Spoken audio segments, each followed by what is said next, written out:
Welcome back to Immortal Empires. Today we're going to be playing some more Boris, and I hope you're having a good start to the weekend here. I think today's going to be a good start to the weekend for me, as long as we can solve our gold income issues. Speaking of which, we should probably go ahead and disband some heroes, as you guys suggested, because I don't think the boost to income is actually paying off their upkeep. But let's go ahead and move Boris. I think we're going to continue chasing down Azazel here. It should be a very easy kill. He has a half stack and none of his units are really that good. We take a look at the garrison as well, there's nothing really here.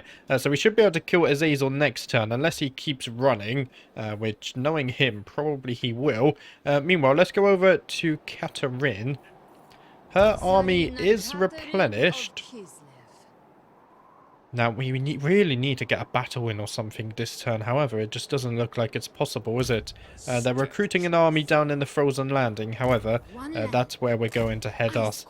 Go ahead and towards it anyway. So hopefully next turn we can reach the Frozen Landing and get a battle in there. Meanwhile, we do have Leonid somewhere over here. There he is. He's not going to be able to get a battle in this turn either. I just realised there's an army down here. Now, I can't force march to them, really.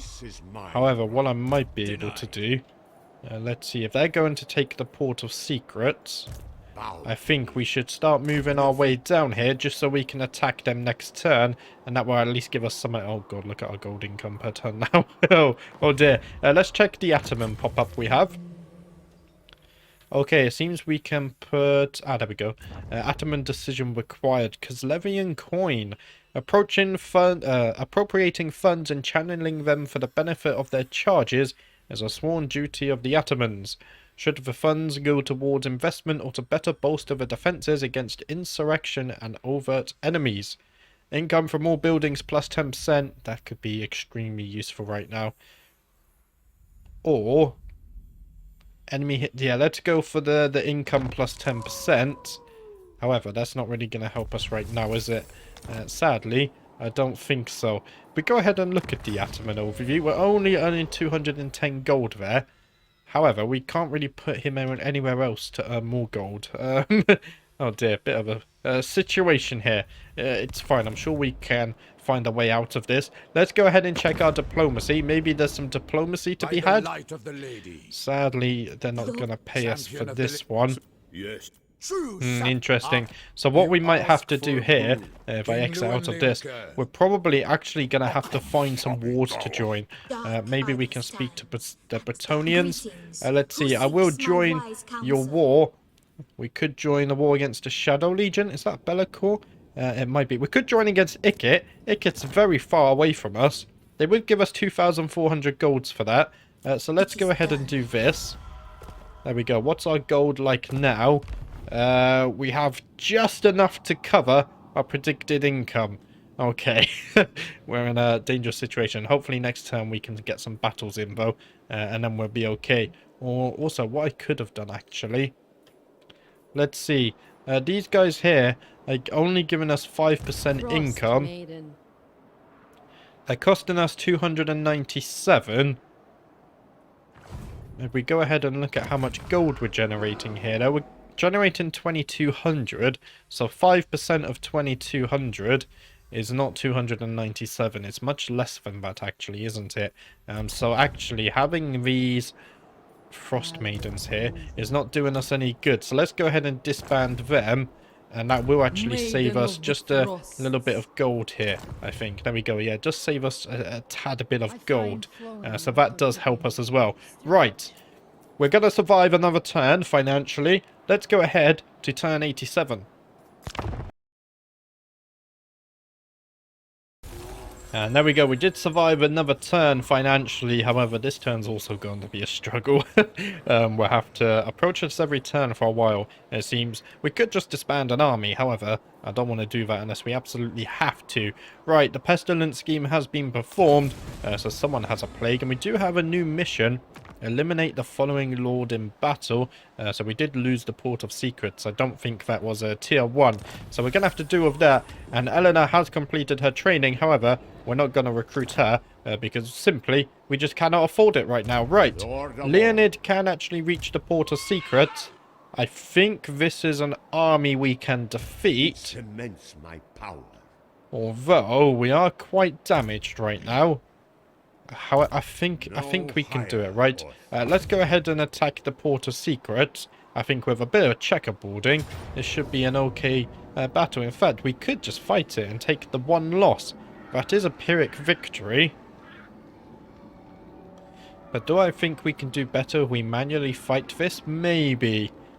Speed plus 20%.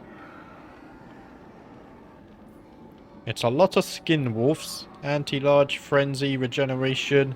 They've also got a lot of troll units. Maybe the Pyrrhic victory is all we can ask for here.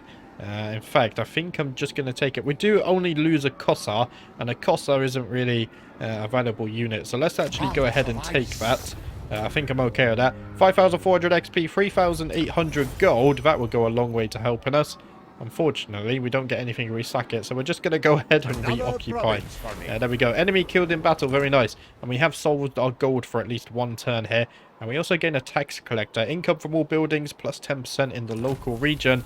And ISF finally gets access to his war bear. Very good stuff. And we also do gain that extra 1,000 gold and a channeling staff for completing the quest. Good stuff. Also a spell shield. Very nice. Right. Let's go ahead and level up Leonid. But before that, we should probably go ahead and replace the Kossar. It's only going to cost 300 gold. So I'm happy enough to do that. And then with Leonid, what do we want to level up for you? Probably keep going down this tree. Let's go ahead and give you some melee defense so you can be more impactful on the battlefield. As for ISF, let's go ahead and give him some melee defense. We can also go ahead and give him some melee attack as well. Just improve his combat proficiency. Right. If we go down to Katerin, can she reach Olaf's army this turn? No! He said no. Maybe we can't. If we can, though, joke's on him. As we patiently wait for Katerin to land, we can in fact attack them this turn. Now, should we fight this one manually just because we haven't seen our little Groms in action yet, as well as our Ice Guard? I think so. So, I know it's a bit reverse. We probably should have fought the other battle manually. But we're going to fight this one manually, just because I want to see our new units up close. So here we go then. If we look at the terrain, we don't really have much open ground to fight on. However, if we set up on this little hill here, I think we will have a good vantage point. What's the range like on these guys? 495. That's nice. So let's go ahead and line them up. And they are actually literally just an artillery piece on a sled. They look super cool, I won't lie, on the ice sleds there. And it does say anti-infantry, so I don't know whether that's the physical part of the bears or whether that's actually the ammunition itself. We'll have to see, but those look super cool already, which I definitely am a fan of. Let's go ahead and try and set up some kind of formation here. I'm not sure if we actually need to checkerboard. There we go. Let's move them forwards a bit more. Maybe we can get away without using a checkerboard here. I don't think we need it because we're not using gunpowder units, are we? So if we just do something like this, I think this should be okay. We're going to put everyone on guard mode though, of course. Let's go ahead and put our Patriarch up here. And then Katerin and our Frost Maiden should hopefully also be able to take just a bit of damage here. Alright, let's go ahead and start the battle. And hopefully we can get some close-ups of our artillery firing off. They might not be within range though. In fact, I don't think they're within range. So let's go ahead and take a look at our Ice Guard first. They're actually looking very cool. Their arrows and their bows here actually seem to be made out of shards of ice. I do like the look of these. And of course they can fight in melee as well. I think our artillery just actually shut off there. Oh, there we go. They are firing off. So it just seems a regular cannonball. And they seem to be firing off into the enemy here. Maybe we can get a close-up of some collisions. As we see the Norskins trying to approach us. Oh, look at that. That's brutal. Good stuff there. So I don't think this battle is going to be too difficult for us, honestly. We should do absolutely fine. Let's go ahead and just slow down the enemy so we have more opportunity to attack them. We might want to actually attack this guy just because he is on a mammoth. Katarine, do you have any direct damage magic? You do. Oh, has the game just crashed? No? Okay, the game just froze for a second. Well, let's go ahead and send Katarine. Maybe she can go ahead and do some direct damage to him. Although this might be strong versus character. There we go. I thought I might have mixed this up then. Would have been embarrassing. I think these guys are actually probably just better firing off against this. Let's go ahead and send in the snow leopard to go ahead and distract him. That's all looking good as well. We do have some bombardment magic if we need it. The ice guard doing tons of damage though. That's good to see. And there we go. We've already defeated most of the army. These guys also coming in. If we go ahead and get a close-up of the ice guard firing here, those Norskins are getting absolutely destroyed. The ice guard firing perfectly in sync there as well. Some artillery shots also getting off. Let's try ahead and get some damage going off here. And it does look like we're going to get a kill on the character. So I think we can safely speed things up a little bit now. And there we go. These guys are retreating from the battle. Maybe we can get a killing blow here. I'm not too sure if we can. There we go. We do get the killing blow. And now, I think if we move these guys back, we'll wait until they get in range of all of our ice guard. And then we'll charge back in. So let's go ahead and just speed up the battle a tad here. Although they might not even make it to us. But as you can see, the artillery doing tons of damage. I think if we go ahead and send in Katarine now, that should be fine. Because what I'm going to do with her, we could use the Heart of Winter to get off some big damage here. Affects all enemies in range. That's very strong. This is just decreasing cooldown, isn't it? Let's go ahead and debuff all the enemies. We can go ahead and cast this. And we can also go down and get a Heart of Winter down. That should do plenty of damage. Let's go and tell the artillery to fire at the cavalry as well. That should be good. Let's go ahead and buff the melee attack as well. We can also get some bombardment magic off. That should do good stuff. Let's go ahead and look at the spells here. And it does seem actually we already have the victory. So we might not even see the Heart of Winter pop off. Well, it should start firing now. There we go. You can see some of the missiles coming off of the Heart of Winter. But there we go. We got to see some of our new units in action. The Ice Guard looking very, very strong. We haven't seen them in melee yet. But let's jump out of the battle now, because we need to head back to the campaign. So there we go. We lost 0 models. We killed, what's that, 730. Very nice there. The artillery getting plenty of kills, as did all of our Ice Guard. But let's jump straight back to the campaign map. We need to go ahead and get some more money. So there we go then, 2,500 XP, 2,800 gold, looking very nice there. We could sack it, but it's only 300 gold, so let's just go ahead and occupy, and we have retaken the frozen landing now. And we also do gain a war horse for Mayusa too, and the Goramadni tribe have once again been destroyed, hopefully this time for good. Let's go ahead and level up Katarine. Let's see, what were we doing for her? I think we were going to go give some melee defense for Tar Guard and Ice Guard units. And this also gives some missile strength. Very nice. So let's go ahead and do that. And then as for Mayusa, what should we give her? We've already maxed her bombardment magic. So let's go ahead and give her biting wind. Give her some wind magic. And then as for Iosif, I think let's go ahead and give him the 2nd rank in tools battle him. Just for that bonus melee attack. That could actually be quite useful for our Ice Guard there. Now where do we want to take Katarine next? Probably to retake the temple and eventually deal with Dakala. That should be a bit more of a closer battle. Now where's Boris? Oh, I just realised Frot has actually returned. He can't reach Kislev this turn, but that could be worrying. Boris Azazel does seem to have run away. And now we've actually found...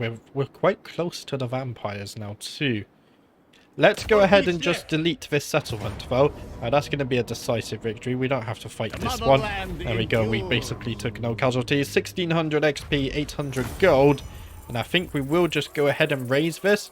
Although we could sack and then raise it. We get a little bit more money. Yeah, let's sack it for the 1300 gold. We also gain a new banner, Vanguard deployment. That could be fun. Campaign line of sight plus 15%. Campaign line of sight plus 7%. Some new followers as well. And if we move back in, we should be able to... we can't raise it because we sacked it. We could loot and occupy it. And then if we leave the settlement, can't we just abandon it? Abandon the settlement? And then it's essentially raising it, right? And then we can make our way back up to front. Let's go ahead and level up Boris. Let's see. We could give him Mentor, but let's keep on going down his red tree. We can go ahead and get Rally. We want to be getting one of these. I think it's Ursun's favoured to buff our Warbear Riders even more. And then Theodore also has a level up. Let's go ahead and give him some charge bonus. And as for Trophim, let's go ahead and give Trophim, let's give him some armor. There we go. That sounds good. And then for Iosif, let's keep giving you some melee defense. There we go. Now that should help us. Son, we will get rid of Rivara, and I think swap her out for an elemental bear eventually. Now we do have 10,000 gold. Oh, there's an army here from Nurgle. Oh, yet another enemy coming to attack Kislev. It's a bit worrying, isn't it? Let's see, we do have some buildings here. Furs, resource production, growth, upkeep for elemental and warbear riders. Minus 3% for all armies. That could be huge. Devotion, control, income from all buildings in a local province. Upkeep minus 7% for Ice Guard units, all armies, is also very strong.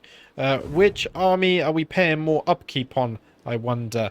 So Boris's army, a Warbear Rider is costing us 232 gold. And then we go over to Katarin, over here. There we go. Couldn't click on her. How much is an Ice Guard? 146. So I think it's better we get the discount for Warbear Riders then. So if we go ahead and build this building, Temple of Ursun, we get some extra furs produced, we get some growth, and minus 3% upkeep for Elemental Bear and Warbear Riders. Let's go minus 3% versus minus 7%. I think the 7% saves more. Let's just get the Warbear Riders one, because eventually this becomes minus 10% anyway. We'll probably want both, right?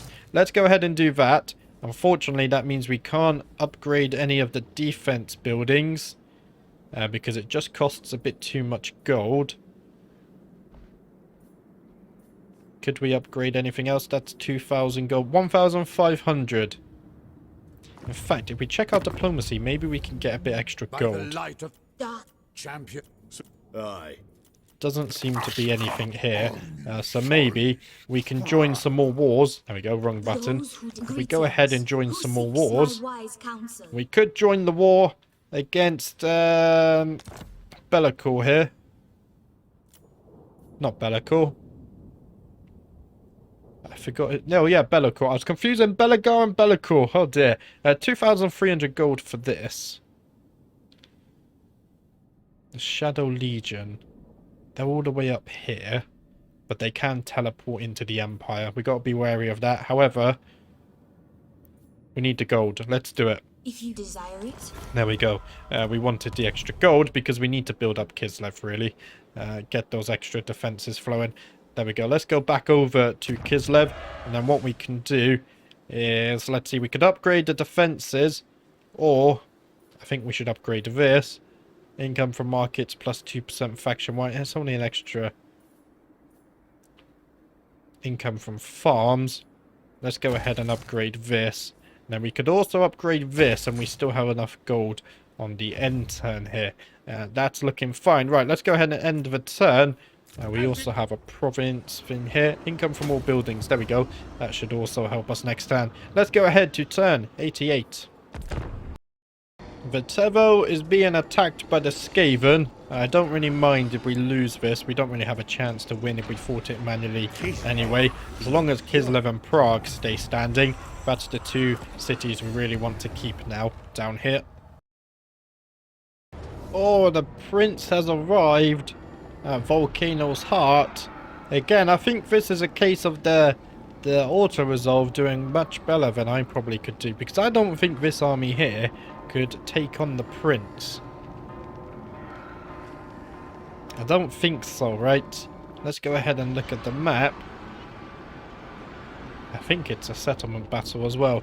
I really don't think I could win this. We need someone a bit stronger to take out the prince. I will go ahead and auto-resolve this. I think this is a settlement we don't really...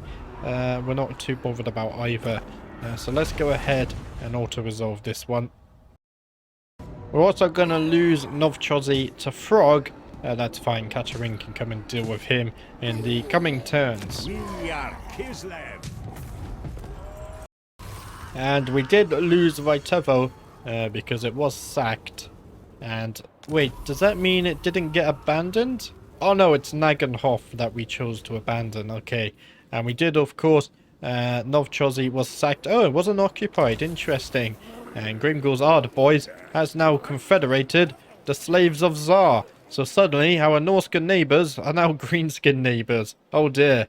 That could be a bit more worrying, because they might actually go to war against us. Minus 115 relation, and it's only deteriorating as well. Of course, their allies are naturally our enemies, I think. Well, we're allies with the dwarfs, so of course we're going to have to fight the greenskins at some point.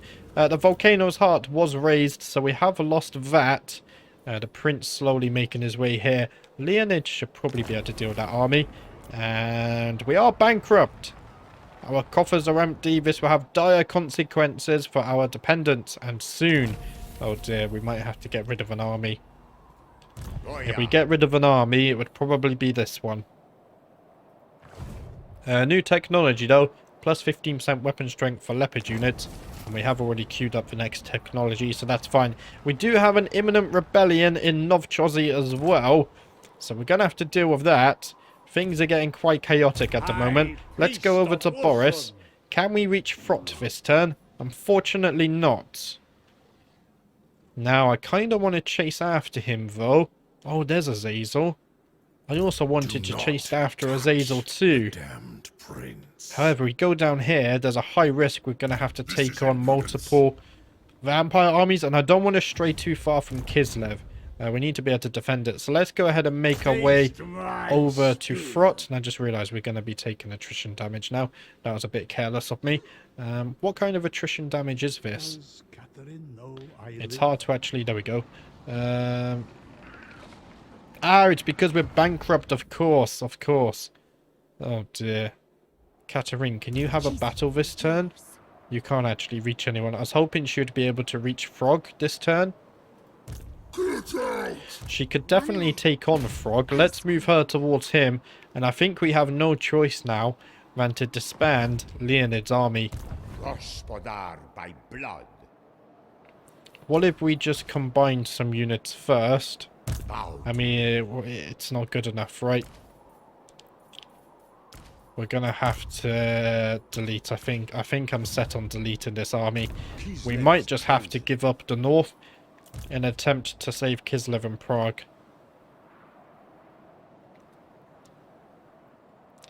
It's a tough one. We're still going to need extra gold anyway. Although supply lines, I think we have to do it. Let's go ahead and disband these. Oh, this is painful.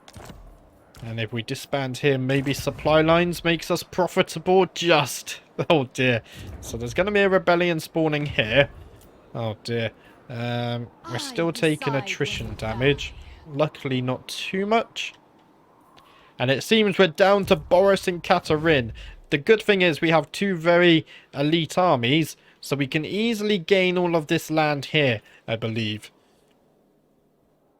If we take on Frog, or if we just focus our efforts on Frog and Frot, we should be okay. Let's go ahead and check diplomacy. I am the blood of Gilles. This is a very sticky situation, isn't it? Nothing to be had there. So let's go ahead and take ourselves to turn 89. And that was quite a painful turn there.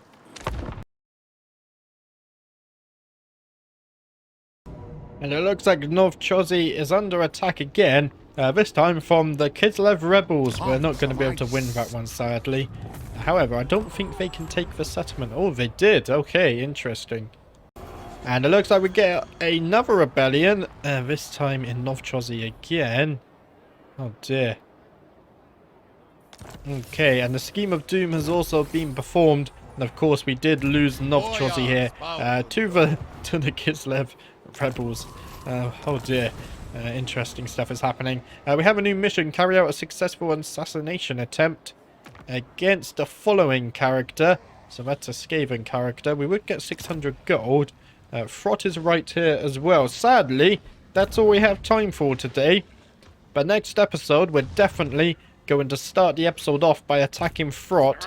And this is a much larger scale Skaven battle. I think it's definitely a win for us though. But we will fight that one manually. A few setbacks in this episode. We did have to disband Leonid, which means the prince is free to kind of attack the north. However, I think it's the right decision, because now with Katerin and Boris, we can focus on reclaiming or rebuilding Prague. We can rebuild Kislev.